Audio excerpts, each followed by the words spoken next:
Welcome to our channel. Party में जब रुबाब अदील और नताशा का भांडा सबके सामने फोड़ती है तो इन दोनों को जान के लाले पड़ जाते हैं और वो दोनों कांटेक्ट में थे। इस बारे में रुबाब को कैसे पता चला, लेकिन नताशा साफ मुकर जाती है कि रुबाब तुम मुझ पर इल्ज़ाम लगा रही हो, तुम मेरी बचपन की दोस्त हो और ये बात मैं अच्छी तरह से जानती हूँ कि बचपन से लेकर आज तक तुम हमेशा से जलती आई हो मुझसे और मैं तुम्हारी स्टूपिड बातों को इग्नोर करती आई, लेकिन आज तो हद ही हो गई। तुम जेलसी में इतना आगे निकल जाओगी मैं कभी सोच भी नहीं सकती थी। वहाँ मौजूद नताशा को शोहर सलमान भी हैरान और परेशान हो जाता है कि आखिर कौन सच्चा है और कौन झूठा। रुबाब नताशा से कहती है कि जेलस और मैं होंगी तुमसे, कितनी बेवकूफ हो तुम जैसों को तो मैं जूते की नोक पर भी नहीं रखती। जेलस होना तो बहुत दूर की बात है, लेकिन फिर भी यहाँ मौजूद सब लोगों के सामने मैं आज तुम्हें एक्सपोज तो करके ही रहूंगी। फिर वो अपने पर्स से नताशा के इयररिंग्स निकालती है जो उसे अदील की गाड़ी में मिला होता है और नताशा के हस्बैंड से कहती है कि ये वही इयररिंग्स है ना जो तुमने अपनी बीवी को गिफ्ट किए थे, तो पूछो इससे ये इयररिंग्स मेरे शोहर की गाड़ी में क्या कर रहे थे। नताशा को शोहर ये देखकर तो गुस्से में भड़क जाता है कि लालची औरत, तुम्हें शर्म नहीं आई? मैंने मोहब्बत प्यार मान सब कुछ दिया था तुम्हें, क्या कमी रह गई थी? यही ना कि मैं अदील की तरह हैंडसम और खूबसूरत नहीं, मोटा हूँ। इस ज़ाहिरी और बनावटी खूबसूरती के पीछे तुम भागती रही, मुझसे बहाने लगाती रही कि मैं अपनी दोस्तों से मिलने जा रही हूँ, कभी कहती थी कि मैं पार्टी में जा रही हूँ, लेकिन असल में तुम इस धोखेबाज के साथ मिलने जाती थी। नताशा जो सबके सामने एक्सपोज तो हो चुकी होती है। पार्टी में रुबाब ने खूब बेइज्जत किया हुआ होता है उसको, क्योंकि वहाँ सोसाइटी के बड़े बड़े बिजनेसमैन आए हुए होते हैं और वो कहीं भी मुंह दिखाने के लायक नहीं रहती। और सलमान नताशा को शोहर भी नताशा का सच सबके सामने आने के बाद उसे तलाक दे देता है, क्योंकि उस कैरेक्टरलेस लड़की को कोई भी गैरतमंद इंसान कबूल नहीं कर सकता। और नताशा रोती चीखती चिल्लाती रह जाती है कि मुझे तलाक ना दो, मुझे माफ कर दो, मुझसे बहुत बड़ी गलती हो गई, मुझे एक मौका और दे दो। लेकिन सलमान इसकी एक नहीं सुनता, वहीं छोड़कर चला जाता है उसे। नताशा भी उसे मनाने के लिए उसके पीछे पीछे हो लेती है। इधर अदील का भी हाल नताशा वाला होता है। वो अच्छी तरह से जानता होता है कि रुबाब इसकी एक नहीं सुनने वाली। अदील कुछ कहने के लिए आगे बढ़ता है, लेकिन रुबाब बड़ी ही सफाई से उसे खातिर में ना लाते हुए इग्नोर करके चली जाती है। मंसूर और शगुफ्ता जो कि हैरान होते हैं, इनको अदील से इस घटियापन की उम्मीद नहीं होती। शगुफ्ता बेगम अदील से कहती है कि और कितना जलील करोगे अपने माँ बाप को इस उम्र में? हम तो तुम्हें सबसे ज्यादा समझदार, लायक और जिम्मेदार या संभालने वाला इंसान समझते थे, लेकिन तुम तो निहायत ही मतलबी, झूठे और गंदे निकले। तुम जैसी औलाद पैदा करने से बेहतर है बंदा बे औलाद ही रहे। सारी दुनिया के सामने मुंह काला करवा के रख दिया है तुमने हमारा। शर्जीना को छोड़कर लालच में तुमने रुबाब से शादी की थी ना, इसकी दौलत पर पलते रहे, लेकिन इससे भी पेट नहीं भरा तुम्हारा, जो तुमने चोरी करने के साथ साथ दूसरी औरत से ताल्लुक बनाना भी शुरू कर दिए थे। अच्छा हुआ शर्जीना जैसी नेक पाक बच्ची की तुम्हारे साथ शादी नहीं हुई, वरना वो तो जीते जी मर जाती। वो अदील को इतनी सब बातें सुनाकर वहाँ से चले जाते हैं। अदील अपनी सफाई में कुछ कहने लगता है, लेकिन मंसूर हाथ के इशारे से उसे खामोश करवा देता है। जैसे ही वो रुबाब के घर में दाखिल होते हैं तो रुबाब की नौकरानी उनको दरवाजे पर ही रोक लेती है। नौकरानी की इस हरकत पर अदील गुस्से में उस पर चिल्लाता है कि ये क्या बदतमीजी है, हटो आगे से। तो नौकरानी अदील और उसके घर वालों से कहती है कि बेगम साहिबा ने मुझे मना किया है आप लोगों को अंदर आने ना दो। अदील कहता है कि तुम होश में तो हो, मैं शोहर हूँ तुम्हारी बेगम साहिबा का। इतने में रुबाब वहाँ पर आ जाती है कि ये ठीक कह रही है, मैंने ही इसको कहा है। तो अदील और उसके माँ बाप तो वहीं खाली हाथ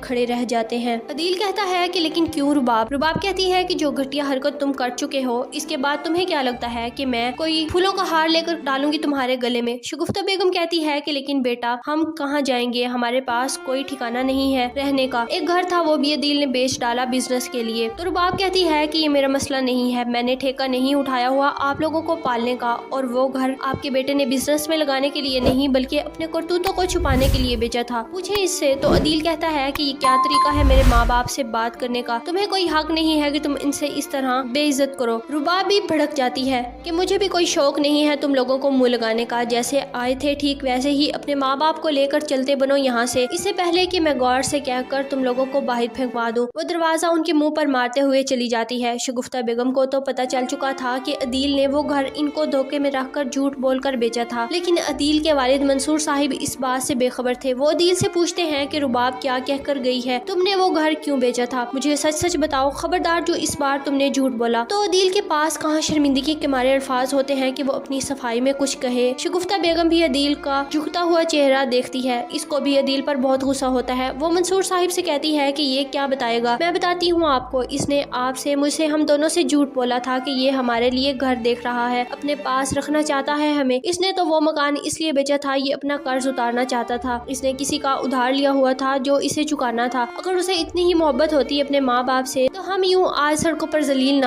ہو رہے ہوتے، اپنے گھر سے دربدر ہو کر، اس کی باتوں میں آ کر۔ ہم نے شرجینا اور مصطفیٰ کو گھر سے بے گھر کیا تھا نا، یہ اس کی سزا ملی ہے ہمیں۔ ارے وہ دونوں تو بہت معصوم اور نیک نیت کے مالک تھے، ہم نے ہی ان کے ساتھ دھوکہ کیا، عدیل کی باتوں میں آ کر ان کو ذلیل اور بے عزت کر کے گھر سے نکالا۔ آج ان کے ساتھ کیا ہوا ہی ہم بھگت رہے ہیں۔ پھر شگفتہ اپنے شوہر منصور صاحب سے کہتی ہے کہ میں شرجینا کے پاس جانا چاہتی ہوں، اس سے ملنا ہے، میں نے معافی مانگنی ہے اس سے۔ منصور صاحب کہتے ہیں کہ کس منہ سے معافی مانگو گی اس سے؟ میں تمہیں سمجھاتا رہا کہ تم غلط کر رہی ہو ان دونوں کے ساتھ، لیکن تمہیں تو اپنے بیٹے کے آگے کچھ دکھائی ہی نہیں دے رہا تھا، تم نے میری باتوں کو خاطر میں نہ لاتے ہوئے میری ایک نہیں سنی، اب کس منہ سے جاؤ گی اس کے سامنے؟ وہ بھی یہ سب باتیں کر ہی رہے ہوتے ہیں کہ عدیل کو اس کے دوست کی کال آ جاتی ہے، وہ اسے بتاتا ہے کہ کیا تم جانتے ہو کہ شرجینا ہاسپٹل میں ہے، اس کی حالت بہت سیریس ہے، ڈاکٹر کہہ رہے ہیں کہ اس کے بچنے کے کوئی چانس نہیں ہے۔ عدیل اور اس کے گھر والے بہت پریشان ہو جاتے ہیں کہ یہ سب کیسے ہوا، تو عدیل کا دوست اس کو بتاتا ہے مصطفیٰ اپنی جاب پر تھا، جب گھر آیا تو شرجینا بے ہوش تھی، باقی تم خود وہاں جا کر پتہ کر لو۔ پھر عدیل اپنے ماں باپ کو لے کر ہسپتال کا ایڈریس پوچھتے ہوئے وہاں پہنچ جاتا ہے۔ جب وہاں پہنچتے ہیں تو مصطفیٰ بہت پریشانی کے عالم میں رو رہا ہوتا ہے۔ شگفتہ بیگم پریشانی کے عالم میں اس کے پاس جا کر پوچھتی ہے کیا ہوا بیٹا شرجینا کو؟ مصطفیٰ ان کو وہاں پا کر جیسے اپنا دکھ بھول ہی چکا ہوتا ہے، وہ شگفتہ بیگم کے سوال کا جواب دینے کے بجائے الٹا ان سے ہی سوال کر دیتا ہے کہ آپ لوگ یہاں پر کیا کر رہے ہیں؟ میں نے تو نہیں بلایا آپ لوگوں کو، تو پھر کس حیثیت سے آپ یہاں پر آئے ہیں؟ میں آج جو یہاں پر کھڑا ہوں اور میری بیوی اندر پڑی زندگی اور موت کی جنگ میں لڑ رہی ہے، ان سب میں کہیں نہ کہیں آپ لوگ ذمہ دار ہیں۔ میں تو نکما بیٹا تھا نا آپ کا، میں نے تو نہیں بلایا آپ لوگوں کو، کس منہ سے یہاں پر آئے ہیں آپ لوگ؟ عدیل کچھ کہنے لگتا ہے تو مصطفیٰ فوراً اسے غصے میں آگ بگولا ہو کر کہتا ہے کہ تم تو مجھ سے بات ہی مت کرو، جیسے تم ان کو لے کر یہاں پر آئے ہو وہیں الٹے قدم واپس لوٹ جاؤ، یہ ہسپتال ہے، میں یہاں پر کوئی تماشا نہیں لگانا چاہتا، مجھے تمہاری دوغلی محبت اور چپلوسیوں کی ضرورت نہیں ہے۔ شگفتہ بیگم کا دل جیسے کٹ سا جاتا ہے مصطفیٰ کی ان باتوں سے، وہ کہتی ہے کہ بیٹا ہم جانتے ہیں کہ ہم سے بہت بڑی غلطی ہوئی ہے، ہم نے اس وقت تمہیں گھر سے بے گھر کیا جب تمہیں ہماری سب سے زیادہ ضرورت تھی، لیکن میں بہت شرمندہ ہوں، ہمیں معاف کر دو، ہم نے بہت غلط کیا تمہارے ساتھ، اسی لیے جو سزا دو گے ہمیں منظور ہے، لیکن اب ہم تمہاری ناراضگی مزید برداشت نہیں کر سکتے۔ اور ادھر مصطفیٰ کو یقین کرنا مشکل ہو رہا ہوتا ہے کہ یہ واقعی ہی اس کے ماں باپ ہیں، جو کل تک تو اس کی شکل تک دیکھنا پسند نہیں کرتے تھے، اسے دنیا جہاں کا نکما آدمی سمجھتے تھے، اور آج ایسا کیا ہوا جو انہیں اپنے کیے پر اتنا پچھتاوا ہو رہا ہے۔ وہ مزید کچھ کہنے لگتا ہے تو اتنے میں ڈاکٹر وہاں پر آتی ہے اور مصطفیٰ کو بتاتی ہے کہ آپ کی بیوی کو ہوش آ گیا ہے۔ مصطفیٰ پوچھتا ہے کہ میری بیوی اور بچہ دونوں ٹھیک تو ہے نا؟ جس پر ڈاکٹر انہیں بتاتی ہے کہ آپ کی بیوی اور بچے دونوں کی حالت خطرے میں تھی اور ہمارے پاس ایک آپشن تھا کہ ہم ماں اور بچے میں سے کسی ایک کو ہی بچا سکتے تھے، اسی لیے ہم آپ کے بچے کو نہیں بچا سکے۔ وہ سوری کرتے ہوئے وہاں سے چلی جاتی ہے اور مصطفیٰ کو تو یہ بات سن کر دل پھٹ سا جاتا ہے، اسے ڈر ہوتا ہے کہ اب شرجینا کو کیا جواب دے گا، وہ کتنی خوش تھی اس بچے کو لے کر، اور ایک میں جس نے ٹھیک سے کھل کر ایک دن بھی خوشی کا اظہار نہیں کیا تھا۔ وہ شرجینا کے پاس جاتا ہے، شرجینا مصطفیٰ کو اپنی طرف آتا دیکھ کر منہ دوسری سائڈ پر کر لیتی ہے، اس کو شدید نفرت ہو رہی ہوتی ہے مصطفیٰ سے، وہ اس کو اپنے بچے کا قاتل سمجھتی ہے۔ مصطفیٰ آگے بڑھ کر شرجینا کا ہاتھ پکڑنے لگتا ہے تو وہ اپنا ہاتھ بھی پیچھے کر لیتی ہے۔ وہ مصطفیٰ سے کہتی ہے تم خوش ہو اپنے بچے کو مار کر، آج تمہاری وجہ سے وہ اس دنیا میں آنے سے پہلے ہی چلا گیا، کیا مانگا تھا میں نے تم سے؟ صرف اور صرف تمہارا ساتھ، لیکن تمہیں تو پیسے کے لالچ نے اتنا اندھا کر دیا تھا کہ تمہیں دنیا میں سب کچھ ہی بھول گیا تھا۔ امیر بننا ہے نا تمہیں تو جاؤ، یہاں کھڑے ہو کر اپنا قیمتی وقت کیوں برباد کر رہے ہو؟ تمہیں دیر ہو رہی ہوگی۔ تو مصطفیٰ کہتا ہے ایسا نہیں ہے شرجینا، میں جو بھی کر رہا تھا تمہارے اور اپنے آنے والے بچے کے لیے ہی تو کر رہا تھا، میں اپنے بچے کو اس دنیا میں آنے سے پہلے بہت اچھی زندگی دینا چاہتا تھا، جیسے میں نے غریبی دیکھی، لوگوں کی باتیں سنی، میں نہیں چاہتا تھا کہ میرا بچہ بھی وہ سب کچھ سہے اور سنے، اسی لیے میں نے دن رات ایک کر دی تھی، جب میں کام نہیں کرتا تھا، فارغ رہتا تھا، سب کیسے میرے پیچھے لگے رہتے تھے کہ میں نکما ہوں، کسی کام کا نہیں، سارا دن فارغ رہتا ہوں، اور آج جب میں اپنے آنے والے وقت کو بہتر بنانے میں لگا ہوا ہوں تو اس پر بھی مسئلہ ہو گیا ہے تمہیں۔ شرجینا کہتی ہے کہ میں نے نہیں چاہتا کہ تم میرے لیے دنیا جہان کی دولت لے کر آؤ، میں نے صرف اور صرف تمہارا ساتھ مانگا تھا مصطفیٰ، لیکن اس حالت میں بھی جب تمہیں میرے ساتھ ہونا چاہیے تھا تم اکیلا روتا سسکتا ہوا چھوڑ کر چلے گئے تھے مجھے، اور پوری رات گھر نہیں آتے تھے، میں درد سے تڑپتی رہی، تم نے تو میرا فون تک نہیں اٹھایا تھا۔ کیا شرجینا مصطفیٰ کے ساتھ ٹھیک کر رہی ہے؟ کمنٹ سیکشن میں ضرور بتائیے گا، ویڈیو کو لائک اور چینل کو سبسکرائب کر کے بیل آئیکن کو پریس کر دینا۔